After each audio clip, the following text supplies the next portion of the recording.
On September 30th, there was a lot that happened in California. There was, I think, 4 bills that got passed, specifically Senate Bill 67 that let's just jump into that. Omar, if you could just kind of give us some color and context to why this one is so important. Yeah, Bill 67 basically codified a requirement that appellations of origin be for outdoor cultivation. It required that cannabis be planted in the ground, in open air, and with no artificial lights and no structures. What this basically required is terroir, a causal link between the place and the product, because it's requiring that the cannabis be exposed to all of the environmental factors, including the soil, the wind, the water, the rain, the hail, like the good and the bad. And so, that's one of the, challenges of having a terroir-based appellation system is that, it really makes the cannabis that's a product dependent on all of the environmental and geographic factors. And so there's going to be different cannabis produced in different years. And, we already have that with cannabis, where there's different vintages. Mm-hmm. Well, you're going to see the same with cannabis that's grown outdoors. There's going to be different vintages, and they're going to result in different expressions. But the idea of a cannabis appellation, I think, is really, it's innovative. There's nothing like it. It's the world's first cannabis appellation. And I know some of the people who came up with it. And, it turns out that cannabis had a not insignificant role in the development of this idea. This is a cannabis-derived idea. And basically, it will impart value on cannabis that is grown within a particular appellation, because there's certain areas in the world where cannabis grows in a unique way. Mm-hmm. Just like, with wine, that you could have the same exact genetics and the same exact methods and come up with a very different product depending on where in the world those genetics and methods are cultivated. And it's the same idea with cannabis. And so in order to have a meaningful terroir-based appellations of origin system, it had to be rooted in the ground itself and in the land. And this will strengthen the link between the cultivator and the land. And it allows the cultivators to claim a premium from the land. And it also makes it so that the land has to be preserved to preserve those factors that make it unique. So it's really a way of preserving the land and imparting value to the product, so that the cannabis becomes an expression of the place. Since I'm also a member of the California Cannabis Tourism Association, we've been thinking about how appellations of origin will really serve as a way to differentiate geographical areas. That particular appellation will now be allowed to host like a event, like we have wine roads for the wine world, or like particular wine appellations have like a wine road on the weekend and barrel tastings on the other weekend. And, it's a huge draw to consumers. It's a massive tourism attraction. And with the California Cannabis Tourism Association, we know that the demand is there for cannabis. There's a recent poll that was taken among active travelers in the United States, and almost 1 in 3 would actively looks for cannabis when they're looking for where to travel. They want cannabis to be part of their experience, and that if there were more cannabis travel offerings, that they would seek those out, because that is always part of the calculation for this particular segment that is underserved. And so we think there's going to be an explosion in cannabis tourism, and cannabis appellations are a way to be able to describe what is unique about a particular area and geographical region, and what characteristics are going to be developed from that. And right now it sounds like highly abstract and theoretical, but let me give you an example of an appellation that one of my clients is thinking about submitting, and it's the Palo Verde appellation, which is at the intersection of Trinity, Humboldt, and Mendocino counties. And there's a Palo Verde fire district, and it's composed of volunteer firefighters. And many of these firefighters are also cannabis growers, and they're in the cannabis industry. And this whole Palo Verde, tri-county region has a tradition of self-help, and volunteer firefighters are, a big part of it. And the community always helps each other out. And so, because it's such a unique region, like it's a little bit dry, it's not coastal, and it has like its own characteristics.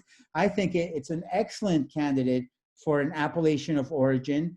And also because it has such an awesome story about volunteer firefighters who are banding together to save their communities and who are helping each other out. It's a type of story that really lends itself to memorable and distinctive branding, and you can support, first responders and public safety professionals by supporting such an enterprise.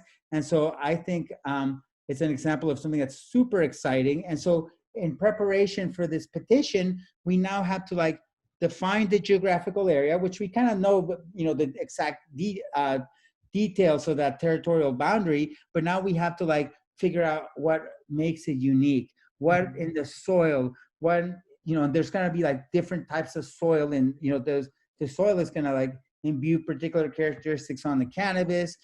Same with the precipitation, the humidity, wind, all those different things. All of these unique factors, a unique combination of factors that basically create terroir. And so right now, we haven't developed or at least I don't have the vocabulary to articulately explain it, but it's exciting to be on the verge of a new world where, in 20 years, people will be able to explain cannabis appellations. And right now it's just kind of a fanciful theory, but in 20 years, it's going to be a reality, and people are going to be we're so glad people took the time to lay out the appellations, because our property is worth so much more because it's within the appellation, and our products are worth a premium because they're within the appellation. We saw those incredible effects with Napa and Sonoma County, in Sebastopol, I'm in Sonoma County, and everything on the Sonoma County side is far more expensive. And if you go to the other side of the county line, it's cheaper. And and it's the same soil, it's basically the same part of the earth with an arbitrary human-made dividing boundary. And it's really because of that tremendous marketing that Sonoma and Napa have done, and also the renowned reputation of the products associated with that region. And so I think that's the idea with cannabis appellations. But that dovetails with my interest in representing the craft cultivators who make the best cannabis on earth. Because I think, as somebody who's into cannabis, and if people are in the cannabis industry and they're not into cannabis, then they should be in the financial services industry. But if you can see the real green and you can appreciate it, then I think focusing, me as an ancillary services provider, I try to represent the people who grow the best cannabis, because I think they have a real passion for their craft, and it's beautiful, and life is too short to waste on working with those who are not passionate about what they're doing, especially 100%. When there's other opportunities. And 100%. And so this kind of dovetails into your Ganjier thing as well, I'm guessing, right? At some point, you're gonna try to bring all the cannabis stuff together, the locality stuff together. Place of origin is gonna be very big into your Ganjier thing. Oh, absolutely. At Ganjier, the Master Cannabis Service is gonna link together all of these different and disparate connections, or disparate elements. So they're gonna put together. Right now, we don't have a professional who really can explain how to rate cannabis in a consistent way, but with the idea of the Ganjier and a systematic assessment protocol that is very thorough, we are going to start developing a vocabulary to describe quality cannabis. And it's not just going to be this is the fire, because right now that is the one qualifier that is universally understood, but it's so multivalent that it could mean anything. and it means nothing because it could mean anything. Exactly. It means nothing because it can mean anything. And so once more definite vocabulary gets developed, we're going to be able to have more fine-tuned conversations about quality cannabis. But I'm really excited that the cannabis industry is progressing so quickly, and that this Ganjier program, you can find out more about it at ganjier.com. Is developing, and I encourage everybody who thinks that they're a cannabis expert to be humble, because right now there's nobody, not even the people who developed the Ganjier program, considers themselves qualified enough to pass the test, because it's a multidisciplinary instructional, and you have to learn everything that Frenchy Cannoli knows about hash, and everything that Nikki and Swami know about, like sampling flower, and all the other participants, before you really have the knowledge base required to be like first level Ganjier. So it was cool to work on a platform where we're trying to come up with the next level of cannabis cognoscenti, because I think the bud tenders is generally like an entry level position in the cannabis industry, and there is no cannabis professional yet who can articulately describe cannabis. And then the other part of the Ganjier, and this is exciting part from a business perspective, is they're really taught how to make money for the business. Like they're about driving sales. Push a this. sommelier in a restaurant is really about driving alcohol sales in a place that serves alcohol with dinner. And a lot of that is customer education. It's developing the palates of the customers as you're educating them, and slowly exposing them to more rarefied experiences that they may not be ready for at first, but eventually they'll get there. And it's the same thing with a Ganjier. It's educating the customer base, being able to curate the menu at a place so that it'll be successful. And also, basically educating the, well, a Ganjier is interesting because they don't have to like necessarily work at a dispensary. They could also be a consultant. They could be an event designer. Ultimately, a Ganjier is an experience designer, and they're designing user experiences for people who want to use cannabis. And people don't all have the same goals when they're having cannabis experiences. You could have a super experienced user who is looking for something they've never tried before, or you could have like a novice user who just wants to have a pleasant experience but doesn't want something that is too disorienting, and they certainly don't want to end up in their hotel room like Maureen Dowd curled up in the position. So you have to have like the entire you have to have a pretty broad people skill set to be a successful Ganjier. And that's something that we discovered as we were trying to figure out how to put together the education for the Ganjier.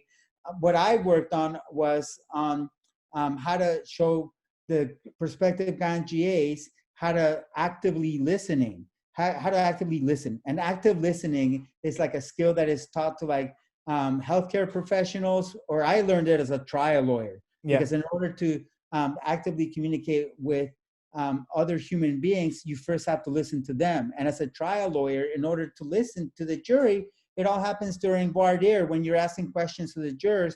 And if you're not listening closely to the jurors, they're not going to listen to you. And so it's part of like reciprocity. Like, people will show the same respect that you show them. And if you want them to listen, you better listen first.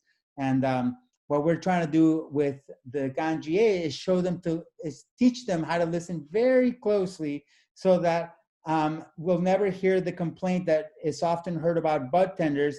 They don't listen to what I want. They just come in and tell me what they want. Yep, they get pushed. Hey, this is the stuff we have to move today because it's old stock. Make sure you get it out. So, no, this is great stuff. This is good. That's Senate Bill 67 is tying into the Ganjier stuff, and that they're refining the, like I said, the experience and the palate of the cannabis user. I think most people probably not tried cannabis, or they just tried it once or twice, but that there's a whole plethora of types of experiences that you can have, from being very disoriented to happy to whatever other kind of in the spectrum of experiences. So thank you There's very many much. people who like, which I thought was pretty interesting. Kevin Jodry of Wonder Wonderland Farms was talking about that, but he was saying that there's many Silicon Valley creative types who like highly stimulating creative cannabis strains that like, Mm. get them going. And it's like, what we call Steve Jobs cannabis that will get the people like all like keyed up and in a creative mindset. And, that's something that I think we'll see more and more. It's the functional everyday cannabis that people use to stimulate creativity. 100%. This is great stuff, man. Well, again, thank you for sharing about the update on Senate Bill 67 and the GA portion.